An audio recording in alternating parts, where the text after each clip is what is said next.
ஒன்றிணைந்து வெல்வோம், நம்மை தற்காப்போம், அனைவரையும் பாதுகாப்போம். ஆர்டிஎம் தமிழ் செய்திகள் உங்களுக்காக, உங்களுடன். வணக்கம், நான் தியாகராஜன் முத்துசாமி. முதலில் இன்றைய தலைப்புச் செய்திகள்.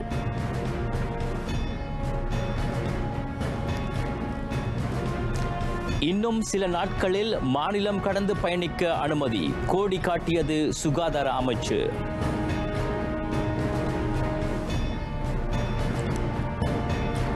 மோல்னுபிரேவிய தடுப்பு மருந்தை பெறும் ஒப்பந்தத்தில் சுகாதார அமைச்சு கையெழுத்து.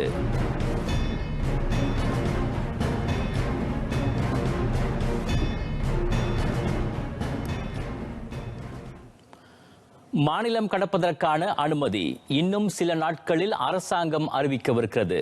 எனவே வகுக்கப்பட்டிருக்கும் SOP நெறிகளை பின்பற்றி பாதுகாப்பாக பயணம் மேற்கொள்ள வேண்டும் என சுகாதார தலைமை இயக்குநர் தான் ஸ்ரீ டாக்டர் நூர் இஷாம் அப்துல்லா மக்களுக்கு அறிவுறுத்தினார். அதோடு சொந்த ஊர்களுக்கு திரும்புவோர் தங்கள் பாதுகாப்பை மட்டுமின்றி குடும்பத்தாரின் நலனையும் கருத்தில் கொண்டு COVID-19 சுய பரிசோதனை கருவிகளை பயன்படுத்தி தங்கள் சுகாதாரத்தை பரிசோதித்துக் கொள்ளுமாறு அவர் வலியுறுத்தினார். நாட்டில் COVID-19 பெருந்தொற்று பரவல் இன்னும் ஓயவில்லை. நேற்று வரை கலக்கமளிக்கும் வகையில் 392 திரிப்பு கண்ட COVID-19 வைரசுகளை சுகாதார அமைச்சு அடையாளம் கண்டுள்ளது. அவற்றுள் 384 டெல்டா நச்சுரியையும் எஞ்சியவை பேட்டா வகை வைரஸையும் உட்படுத்தியவை என தான் ஸ்ரீ டாக்டர் நூர் இஷாம் சுட்டிக்காட்டினார்.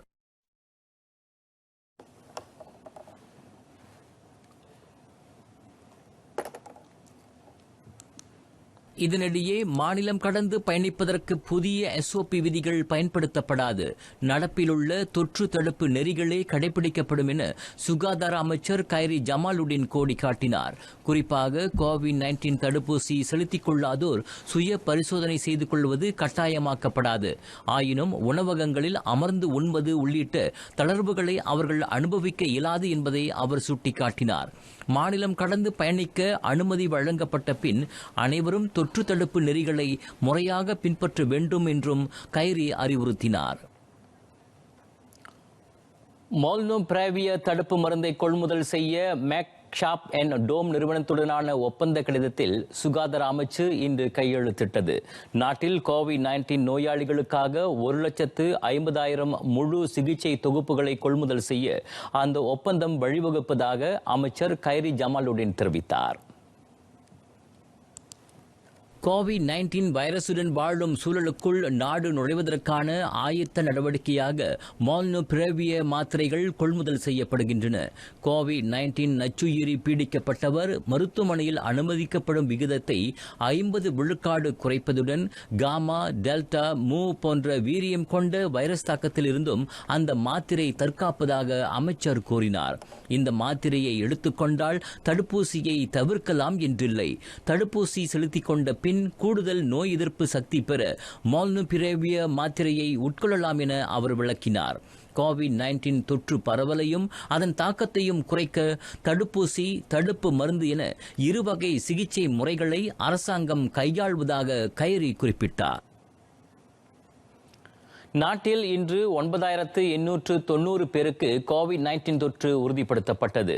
அதனைத் தொடர்ந்து நாட்டில் தொற்றால் பாதிக்கப்பட்டவர்களின் மொத்த எண்ணிக்கை 23,13,727 ஆக பதிவாகியுள்ளது. சரவாக்கில் மிக அதிகமாக 1,413 பேர் தொற்றுக்கு இலக்காகியுள்ளனர். அதற்கு அடுத்த நிலையில் ஸ்லாங்கூரில் 1,402 பேருக்கும், கிளந்தானில் 1,032 பேருக்கும், ஜோஹரில் 993 பேருக்கும் தொற்று பீடித்துள்ளது. மரண எண்ணிக்கை நேற்று 105 பதிவு செய்யப்பட்டது. நாட்டில் 90 விழுக்காட்டினர் தடுப்பூசியை பெற்றிருக்க வேண்டும் எனும் அரசாங்கத்தின் இலக்கை எட்ட இன்னும் 1.2 விழுக்காடு மட்டுமே எஞ்சியுள்ளது. நேற்று வரை 88.8 விழுக்காடு அல்லது 2,07,86,568 பெரியவர்கள் COVID-19 தடுப்பூசியை நிறைவு செய்துள்ளனர். நாட்டில் நேற்று மட்டும் 2,997,000 மருந்தளவு தடுப்பூசிகள் செலுத்தப்பட்டன. அவ்வெண்ணிக்கையில் 1,13,441 பேர் முதல் மருந்தளவு தடுப்பூசிகளையும் 94,466 பேர் இரண்டாம் மருந்தளவு தடுப்பூசியையும் பெற்றனர். 12வது மலேசிய திட்டம் திருத்தமின்றி மக்களவையில் அங்கீகரிக்கப்பட்டது. குரல் வாக்கெடுப்பின் வழி பெரும்பான்மை உறுப்பினர்களின் ஆதரவுடன் அந்த 5 ஆண்டு திட்டத்துக்கு அங்கீகாரம் வழங்கப்பட்டது.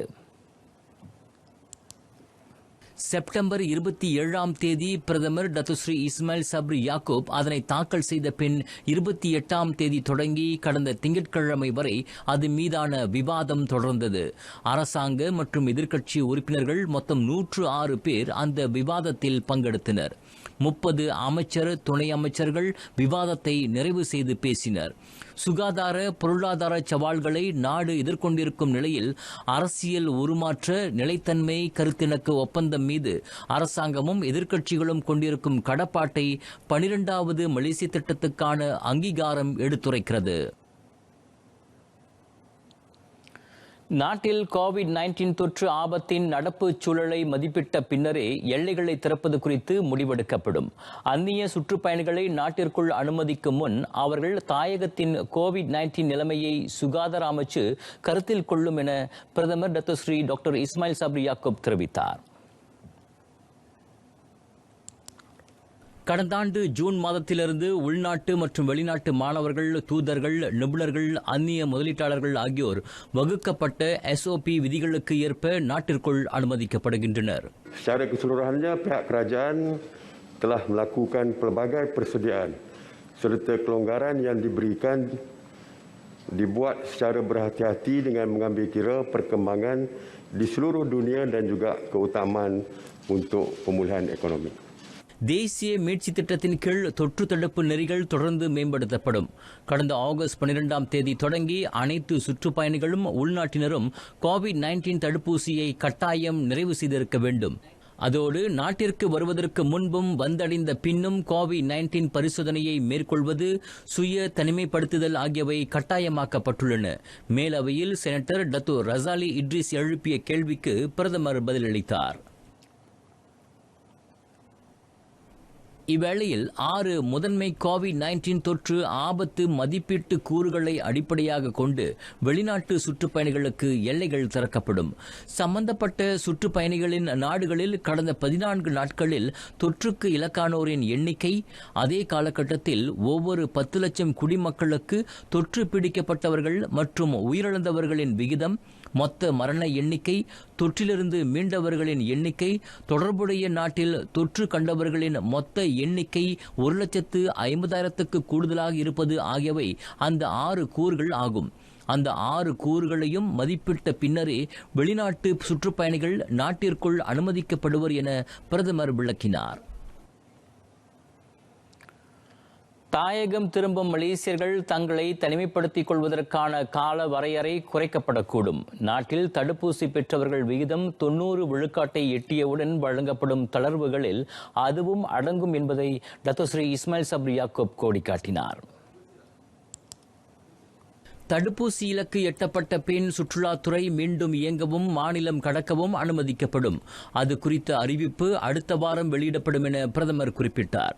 குறுகிய நாட்களுக்கு வெளிநாடுகளில் வாணிக கூட்டங்களில் கலந்து கொள்ளும் மலேசியர்கள் நாடு திரும்பிய பின் 14 நாட்களுக்கு தனிமைப்படுத்தப்படுகின்றனர். அந்த விதியை அரசாங்கம் மறுபரிசீலனை செய்யும் என அவர் கூறினார். எனினும் நாடு திரும்புவதற்கு 3 நாட்கள் முன்னதாக சம்பந்தப்பட்டோர் கோவிட்-19 பரிசோதனையை கட்டாயம் மேற்கொள்ள வேண்டும். 2 மருந்தளவு தடுப்பூசிகளையும் நிறைவு செய்திருக்க வேண்டும். மேலவை உறுப்பினர் சிறுவாண்டி சாட்டின் துணை கேள்விக்கு டத்துஸ்ரீ இஸ்மாயில் சப்ரி பதிலளித்தார். இதனிடையே குறிப்பிட்ட வகை தடுப்பூசி பெற்றவர்களை மட்டும் நுழைய அனுமதிக்கும் நாடுகளிடம் அரசாங்கம் பேச்சு நடத்தும். சம்பந்தப்பட்ட நாடுகள் அங்கீகரிக்காத தடுப்பூசிகளை பெற்ற மலேசியர்களும் அங்கு நுழைவதை எளிதாக்க அது அவசியம் என பிரதமர் வலியுறுத்தினார். ஒவ்வொரு நாட்டிலும் அந்த கொள்கை வேறுபடுகிறது. அது அந்நாட்டின் உரிமை என்பதால் அதனை தடுக்க இயலாது என டத்துஸ்ரீ இஸ்மாயில் சப்ரி கூறினார். எனினும் இதன் தொடர்பில் தொடர்ந்து பேச்சு நடத்தப்படும் என்றார் அவர். மேலவை உறுப்பினர் முகமது ஜாஹித் முகமது அரிப்பின் துணை கேள்விக்கு பிரதமர் பதில் உரைத்தார். கோவிட்-19 தொற்றுடன் தொடர்புடைய அறிகுறிகளை கொண்டிருக்கும் மாணவர்களுக்கு மட்டுமே ஆர்டிகே ஆன்டிஜென் கோவிட்-19 துரித பரிசோதனை கருவி வழங்கப்படுகிறது. உமிழ்நீரை கொண்டு ஆராயப்படும் அந்த கருவி பள்ளிகளில் எல்லா மாணவர்களுக்கும் எப்போதும் வழங்கப்படுவதில்லை என கல்வி மூத்த அமைச்சர் டாக்டர் ராட்ஸி ஜீடின் தெளிவுபடுத்தினார். உறைவிட பள்ளிகளில் மட்டுமே பதிவு நாள், 6ஆம் நாள், 14ஆம் நாள் என மும்முறை மாணவர்களுக்கு ஆர்டிகே ஆன்டிஜென் வழங்கப்படுகிறது. தினசரி பள்ளிகளில் கோவிட்-19 அறிகுறி தென்படும் மாணவர்களுக்கு அந்த கருவி பயன்படுத்தப்படும். தொற்று உறுதிப்படுத்தப்பட்டால் அவர்கள் தனிமைப்படுத்தப்படுவர் என அமைச்சர் விளக்கினார். சுகாதார அமைச்சின் அனுமதியுடன் மேற்கொள்ளப்படும் இந்த அணுகுமுறை குறித்து பள்ளி நிர்வாகங்களுக்கு விளக்கப்பட்டிருப்பதாகவும் அவர் கூறினார். மாணவர்களுக்கு பாதுகாப்பானது, எளிதானது என்பதால் உமிழ்நீரை கொண்டு சோதிக்கப்படும் இந்த துரித பரிசோதனை கருவியை கல்வி அமைச்சு பள்ளிகளுக்கு பரிந்துரைத்ததாகவும் டாக்டர் ராட்ஸி ஜீடின் குறிப்பிட்டார். இவ்வேளையில் பள்ளிகளில் கோவிட்-19 சுய சோதனை கருவியை விநியோகிக்க நேரடி பேச்சுக்களின் மூலம் 3 நிறுவனங்களை கல்வி அமைச்சு அங்கீகரித்துள்ளது. 97,20,000 ரிங்கிட் மொத்த மதிப்பை கொண்ட அந்த ஒப்பந்தங்கள் கடந்த மாதம் 13ஆம் தேதி செய்து கொள்ளப்பட்டன. பள்ளிகளுக்கு விரைவாக கருவிகளை விநியோகிக்கும் பொருட்டு டெண்டர் வெளியிடப்படாமல் நேரடி பேச்சுக்கள் வாயிலாக அவை கொள்முதல் செய்யப்படுவதாகவும் நிதி அமைச்சு அதற்கு ஒப்புதல் அளித்திருப்பதாகவும் அவர் கூறினார். தொடர்புடைய நிறுவனங்கள் நாட்டிலுள்ள 140 மாவட்ட கல்வி பணிமனைகளுக்கும் மாநில கல்வித்துறைகளுக்கும் கடந்த செப்டம்பர் 25 தொடங்கி விநியோகித்து விட்டதாகவும் டாக்டர் ராட்ஸி குறிப்பிட்டார். நாட்டின் முதல் கோவிட்-19 தடுப்பூசியை கண்டுபிடிக்கும் நடவடிக்கை ஆய்வக சோதனையை எட்டியிருக்கிறது. ஃபைசர், சினோவாக் தடுப்பூசிகளைப் போல நச்சுயிரியை முடக்கும் தொழில்நுட்பத்தை பயன்படுத்தி அந்த தடுப்பூசி உருவாக்கப்படுவதாக சுகாதார துணை அமைச்சர் டாக்டர் ஆரன் ஆகோ டாகாங் தெரிவித்தார். முற்றிலும் உள்நாட்டு வல்லுநர்களால் மருத்துவ ஆய்வுக் கழகம் IMR-இல் அந்த தடுப்பூசி உருவாக்கப்படுகிறது. மலேசிய புத்ரா பல்கலைக்கழகம் மற்றும் கால்நடை ஆய்வுக் கழகம் ஆகியவற்றின் வல்லுநர்கள் அதற்கு ஒத்துழைக்கின்றனர். உருவாக்கப்படும் தடுப்பூசி பாதுகாப்பு, ஆக்கத்தன்மை ஆகியவற்றை எட்ட அவகாசம் வேண்டியிருக்கிறது. 3ஆம் மருந்தக சோதனைக்கு பின் அது தேசிய மருந்தக ஒழுங்குமுறை பிரிவு NRPA-வின் அங்கீகாரத்தையும் பெற வேண்டும் என்பதை துணை அமைச்சர் சுட்டிக்காட்டினார். தடுப்பூசி ஆராய்ச்சி நாட்டுக்கு புதியது. அதன் ஆக்கத்தன்மை விலங்குகளிடமும் மனிதர்களிடமும் சோதிக்கப்பட்ட பின் பொது பயன்பாட்டுக்கு கொண்டுவரப்படும் என டாக்டர் ஆரன் ஆகோ விவரித்தார். மேலும் மக்களவை செய்திகள் தொகுப்பாக மை சுஜாத்ரா பயனர்கள் கோவிட்-19 சுய பரிசோதனை முடிவை அந்த செயலியின் ஹெல்ப் டெஸ்க் பிரிவில் பதிவிடலாம். கோவிட்-19 தொற்று உறுதிப்படுத்தப்பட்டவர்கள் தங்கள் உடல்நிலை பற்றி மை சுஜாத்ரா அனுப்பும் மின்னஞ்சல் வாயிலாக தெரிந்து கொள்ளலாம்.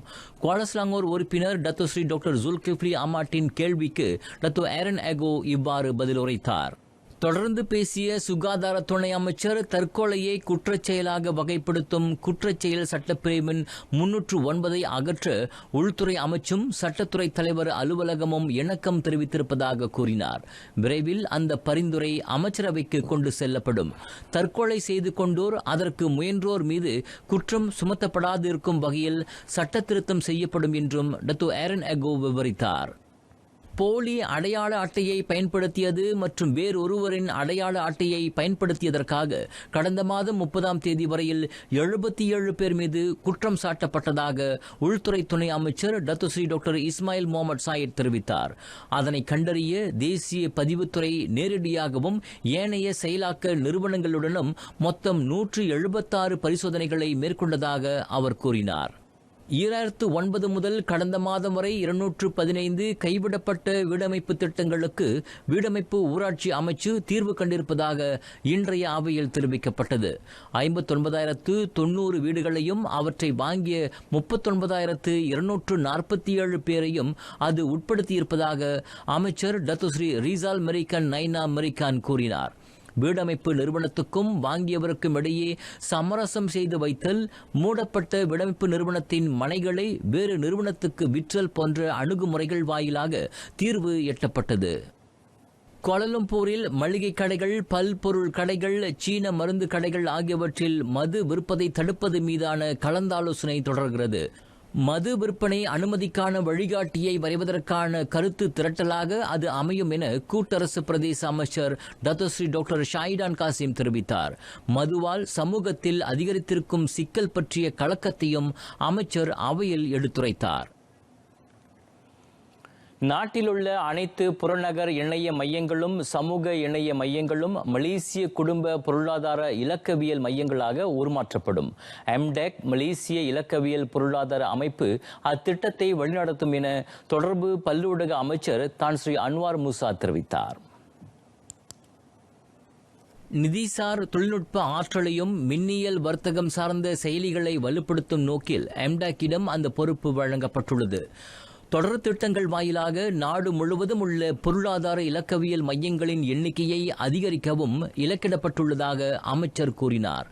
சம்பந்தப்பட்ட துறைகளில் இளம் தலைமுறையினரின் ஆளுமையை உயர்த்தும் முயற்சிகள் தொடரப்படும் என்றார் அவர். மக்கள் வாழும் 98 விழுக்காட்டு பகுதிகளில் 4G இணைய சேவை கிடைக்கப்பெறுவதை உறுதி செய்ய ஜெண்டேலா திட்ட செயலாக்கத்துக்கு அமைச்சு கூடுதல் கவனம் செலுத்துகிறது. சோக்சோ சமூக பாதுகாப்பு அமைப்பின் மூலம் தொழிலாளர்கள் மீது தொற்றுக்கான பரிசோதனையை மேற்கொள்ளும் முதலாளிகளுக்கு மனிதவள அமைச்சு COVID-19 சுய பரிசோதனை கருவிகளை விநியோகிக்கும். முதலாளிகள் தொழிலாளர்களுக்கான COVID-19 பரிசோதனையை விரைந்து மேற்கொள்ள முடியும் என மனிதவள அமைச்சர் டத்தோஸ்ரீ எம் சரவணன் தெரிவித்தார். சொக்சோவில் பதிந்து கொண்டுள்ள பணியாளர் எண்ணிக்கையை அடிப்படையாக கொண்டு முதலாளிகளுக்கு அந்த சுய பரிசோதனை கருவிகள் வழங்கப்படும். பணியாளர்களிடையே COVID-19 தொற்று பரவலை தடுக்க முனையும் நிறுவனங்களின் சுமையை பகிர்ந்து கொள்வதுடன் அதற்கு தேவையான வசதிகளை ஏற்படுத்தி கொடுக்கவும் நாட்டின் பொருளாதாரத்தை மீட்சியுறச் செய்யும் அரசாங்கத்தின் முயற்சிகளுக்கு தோள் கொடுக்கவும் இத்திட்டம் வழிகோலும் என அமைச்சர் நம்பிக்கை தெரிவித்தார். இவ்வாண்டு முதல் 8 மாதங்களில் தொழிற்சாலை துறையில் 8,190 கோடி ரிங்கிட் மதிப்பிலான முதலீடுகள் அங்கீகரிக்கப்பட்டன. கடந்த ஆண்டை காட்டிலும் அது 32.7 விழுக்காடு அதிகம். நாட்டின் உயர் தொழில்நுட்ப தொழில்துறையில் பன்னாட்டு நிறுவனங்களின் முதலீடு அதிகரித்திருக்கிறது. இவ்வட்டாரத்தில் முதலீட்டு இலக்காக விளங்கும் மலேசியா மீது கொண்டிருக்கும் உயர் நம்பிக்கையின் அடிப்படையில் அந்த முதலீடுகள் செய்யப்படுவதாக அனைத்துலக வாணிக தொழில்துறை துணை அமைச்சர் செனட்டர் டத்து லிம் பன் ஹோங் கூறினார். புதிய முதலீடுகளை கவர அமைச்சு பல்வேறு முயற்சிகளை மேற்கொண்டு வருகிறது. RCEP முழுமையான வட்டார பொருளாதார பங்காளித்துவ உடன்படிக்கை மற்றும் CPTPP பசிபிக் நாடுகளுக்கிடையிலான முழுமையான முன்னேற்றகரமான பங்காளித்துவ உடன்படிக்கையை எட்டுவதிலும் அமைச்சு கவனம் செலுத்துகிறது.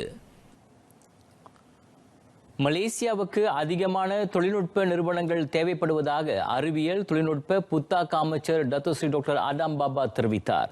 இயற்கை வளத்தை பாதிக்காமல் சமூக பொருளாதாரத்துடன் இணைந்து செல்ல அறிவியல் தொழில்நுட்ப புத்தாக்கம் பயணிக்க வேண்டும் என அவர் வலியுறுத்தினார். உலக சவால்களை எதிர்கொள்ளவும் அறிவியல் தொழில்நுட்பம் மற்றும் புத்தாக்க சிந்தனைகளை முன்னெடுத்துச் செல்லக்கூடிய அளவுக்கு உயரிய புத்தாக்க யோசனைகளையும் தீர்வுகளையும் தொழில்நுட்பங்களையும் உருவாக்க அந்நிறுவனங்கள் தயாராக இருக்க வேண்டும் என அமைச்சர் கூறினார்.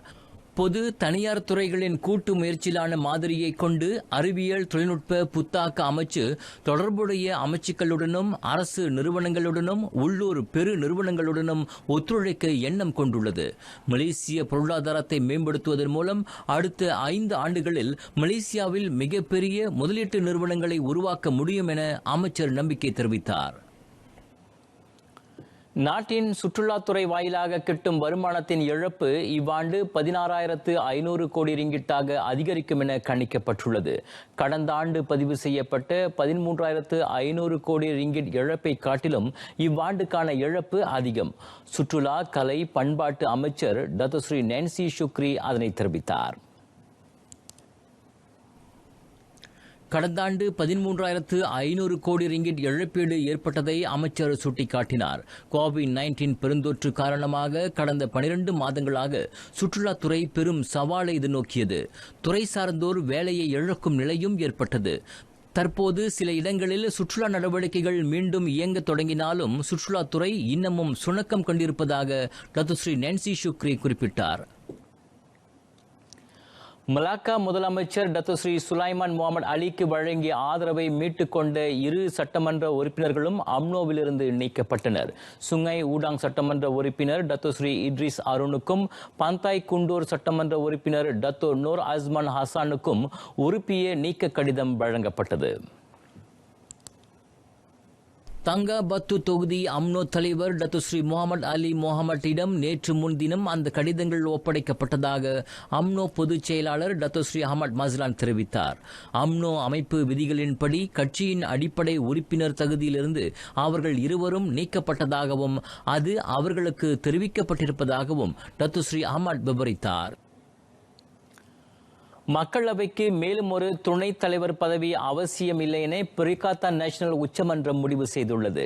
கூட்டரசு அரசியலமைப்பு சட்டம் 57வது விதி உட்பிரிவு 1B படி மக்களவைக்கு தற்போது 2 துணைத் தலைவர்கள் இருப்பதே போதுமானது என பிரிகாத்தா நேஷனல் தலைவர் தான் ஸ்ரீ முஹிடின் யாசின் தெரிவித்தார். தலைவர் அல்லது துணைத் தலைவர்கள் இல்லாத வேளையில் உறுப்பினர்கள் மக்களவை கூட்டங்களுக்கு தலைமை வகிக்க அனுமதிக்கப்படுகிறது. எனவே மக்களவையில் மேலும் ஒரு துணைத் தலைவரை நியமிக்க வேண்டி கூட்டரசு அரசியலமைப்பு சட்டத்தில் திருத்தம் செய்ய வேண்டிய அவசியமில்லை. நிறைவாக விளையாட்டுச் செய்தி. பின்லாந்தில் நடைபெற்ற சுடிர்மான் கிண்ணம் தேசிய இளம் பூப்பந்து தாரகை தீனாவுக்கு மிகப்பெரிய அனுபவத்தை ஈட்டி தந்துள்ளது. அதனை ஒரு முக்கிய ஆயுதமாக பயன்படுத்தி அடுத்து 2020 ஊப கிண்ண போட்டியில் மிகச்சிறந்த ஆட்டத்திறனை வெளிப்படுத்த அவர் எண்ணம் கொண்டுள்ளார். அது மட்டுமே தற்போது தனது சிந்தனையில் இருப்பதாக தீனா கூறினார். வரும் சனிக்கிழமை டென்மார்க் ஹாரூஸில் நடைபெறும் குழு நிலை போட்டியில் அவர் டி குழுவில் விளையாட உள்ளார். அதில் அவரும் அவரது இணையான பெர்லிதானும் உபசரணை அணியை எதிர்கொள்ளவிருக்கின்றனர். அவர்கள் அக்டோபர் 10ஆம் தேதி சீனாவையும் அக்டோபர் 11ஆம் தேதி கனடாவையும் சந்திக்க திட்டமிடப்பட்டுள்ளது. இந்தோனேசியாவின் கிரேசியா போலி அப்ரியானி ரஹாயு இணை, ஜப்பானைச் சேர்ந்த மிசாக்கி மட்சுமோட்டோ, மாயு மட்சுமோட்டோ இணை போன்ற மிகச்சிறந்த உலக தரவரிசை விளையாட்டாளர்களை சந்தித்த அனுபவம் கிள்ளானைச் சேர்ந்த 23 வயது தீனாவுக்கு உண்டு.